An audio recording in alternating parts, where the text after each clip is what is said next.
bienvenue sur les journées du SINP 2022. Je suis Jean Ichter, écologue indépendant, correspondant du Muséum national d'histoire naturelle, et je vais vous parler aujourd'hui d'un groupe de travail du SINP qui porte sur la sensibilité des données à la diffusion. Alors on va tout d'abord se demander qu'est-ce qu'une donnée sensible à la diffusion, comment est-ce qu'on définit ces données sensibles, où en est-on aujourd'hui dans l'élaboration des listes régionales, et enfin comment améliorer la démarche de mise en sensibilité des données.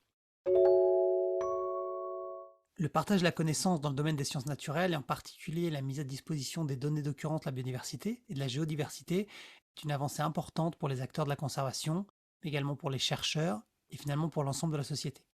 Alors, au niveau international, la Convention d'Aarhus et la directive 2003/4/CE de la Commission européenne garantissent l'accès à l'information et la participation du public en matière d'environnement. En France, le Code d'environnement prévoit la diffusion libre et gratuite des données publiques sur l'environnement, et donc ça inclut les données publiques d'occurrence des espèces et des habitats. Il existe toutefois un certain nombre de cas où la diffusion publique de l'information peut potentiellement porter atteinte à la protection de l'environnement. Donc il s'agit d'espèces, d'habitats ou d'éléments géologiques particulièrement sensibles, car fragiles, rares ou localisés, pour lesquels il existe un risque d'atteinte lié à la diffusion. Par exemple, lié à des prélèvements, à la destruction ou au dérangement. Le GBIF, donc le Système mondial d'information sur la biodiversité, a publié déjà 2 guides qui font un état de l'art et des préconisations dans le domaine pour établir les listes d'espèces sensibles. Alors pour ces données dites sensibles, au sens de l'article L124.4 du Code de l'environnement, le SINP propose en pratique de limiter la diffusion et notamment de restreindre le niveau de précision de leur localisation. En 2014, un groupe de travail du SINP, piloté par le Muséum national, a publié un guide technique pour établir les listes régionales des données sensibles à travers une série de critères et de niveaux de précision recommandés. Donc ces listes d'espèces sont concertées au niveau régional, le choix doit être argumenté et validé par le Conseil scientifique régional du patrimoine naturel, le CSRPN, ou par la Commission régionale du patrimoine géologique. Le choix est donc soumis ensuite à un avis du Muséum national d'histoire naturelle, puis publié par un arrêté préfectoral avant diffusion. Alors comment est-ce qu'on définit les données sensibles à la diffusion? Donc la méthode du SINP, qui est basée sur les standards internationaux et sur une consultation nationale des partenaires, se base sur 3 critères qui sont évalués simultanément. Alors on a d'abord la sensibilité potentielle, qui est généralement basée sur les niveaux de rareté ou sur le degré de menace, mais également sur le contexte, par exemple la période de reproduction pour la faune.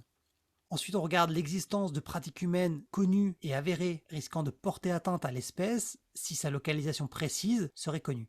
Par exemple, le dérangement de nids de rapaces ou la collecte de flores menacées.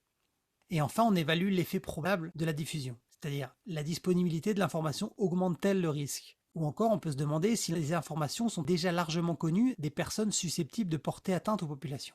Ainsi, par exemple, des données d'occurrence d'espèces très communes, ou alors en dehors de leur période de reproduction, ou bien même des espèces plus rares mais dont les localisations sont largement disponibles et connues, n'ont pas vocation à être floutées ou mises en sensibilité. Alors comment ça se passe dans la pratique? Une fois définies les espèces dont les données d'occurrence sont potentiellement sensibles, les régions définissent pour chaque espèce un niveau de floutage adéquat.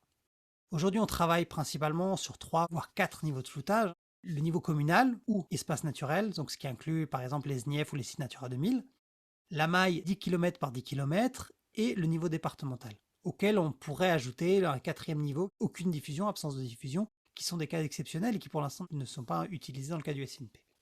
Alors ces niveaux sont en cours de révision dans le cadre de la nouvelle version du guide méthodologique qui sera diffusée à partir du premier trimestre 2022.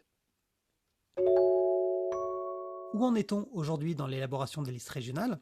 Eh bien en France, 9 régions métropolitaines et 2 territoires d'outre-mer, l'île de la Réunion et la Guyane, disposent de listes opérationnelles. Et en parallèle, plusieurs listes sont également en cours, notamment dans les Hauts-de-France, en Île-de-France et en Guadeloupe. Alors en 2020, un audit piloté par Patrinat, basé sur une vaste enquête, a permis de réaliser un état des lieux et de voir où on en était. Notamment, on peut voir donc avec le graphique suivant que malgré une méthodologie partagée et un cadrage national, on observe une variation importante entre les listes qui peuvent varier de quelques dizaines à plusieurs centaines d'espèces selon les régions et les groupes taxonomiques. Ça s'explique notamment par les contextes régionaux et par une certaine flexibilité dans la mise en œuvre de la méthode. On a noté également que le patrimoine géologique a été très peu identifié par les régions. On a très peu de listes qui citent des éléments géologiques à mettre en sensibilité et pour l'instant l'absence d'éléments sur les habitats. Alors comment améliorer la démarche de mise en sensibilité des données? Eh bien le retour d'expérience de l'audit de 2020 a abouti donc à la mise en place d'un groupe de travail sur la sensibilité des données du SINP. Celui-ci a été mis en place en 2021 avec comme objectif de proposer et de mettre en place un certain nombre d'évolutions méthodologiques et techniques en vue d'améliorer le fonctionnement du dispositif. Il se base sur le bilan réalisé en 2020 et se met dans la perspective bien sûr des réglementations en vigueur en matière de diffusion des données. Comment améliorer la démarche de mise en sensibilité de données?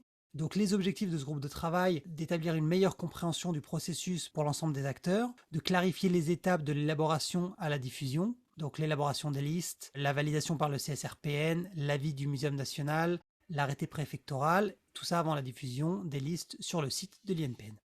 Enfin, l'optimisation des procédures, qui passe notamment par la standardisation des conditions d'application et la révision des niveaux de floutage. L'accompagnement à la mise en place des listes d'habitats sensibles à la diffusion, l'évolution de la liste nationale, qu'on appelle également la liste socle, et enfin chercher à tendre vers une plus grande cohérence entre les listes régionales, mais également au sein du SINP, avec les différentes plateformes régionales, mais également les données dites confidentielles du programme SNIEF, au niveau des systèmes d'information fédérateurs, notamment le système d'information sur l'eau, et plus généralement avec les autres politiques publiques qui génèrent de la donnée de biodiversité, par exemple les directives européennes.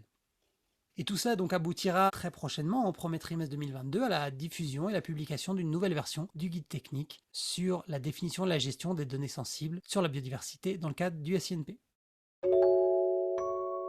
Voilà, donc si vous cherchez plus d'informations sur quelles sont les espèces par région qui doivent être mises en sensibilité, vous les trouverez sur le site de l'INPN. Et pour connaître un peu plus en détail le travail du groupe de travail actuel du SINP, avec les comptes rendus et les livrables, vous les trouverez sur le site sinp.naturefrance.fr. Et vous pouvez également nous contacter directement par mail à sinp@mnhr.fr.